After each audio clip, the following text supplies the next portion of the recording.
রাষ্ট্রীয় ক্ষমতায় আমরা যাব। আগামী দিনে আমরা আর কারো কাছে কোনো দাবি নিয়ে যাব না, আমরা সেই দাবিগুলো নিজেই বাস্তবায়ন করবো ইনশাআল্লাহ। আজ থেকেই খেলা শুরু হয়ে যেত। মহান রব্বুল আলামিনকে কটূক্তি করেছে, ব্যঙ্গ করেছে, আমাদের রক্তকরণ হচ্ছে। সিলেট থেকে শুরু হলো সারা বাংলাদেশে, তার বিস্তৃতি ঘটবে আস্তে।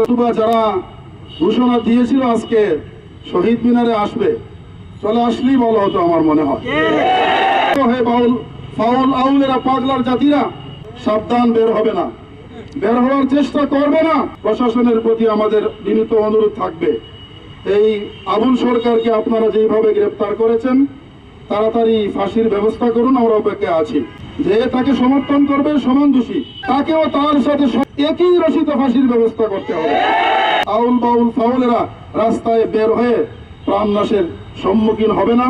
সিলেটের তৌহিদি জনতা যেইভাবে আমরা রাজপথে এসেছি, ততক্ষণ পর্যন্ত আমাদের কানে আসবে না এই কথা যে তার ফাঁসি কার্যকর হয়েছে, আমরা রাস্তা ছাড়ছি না।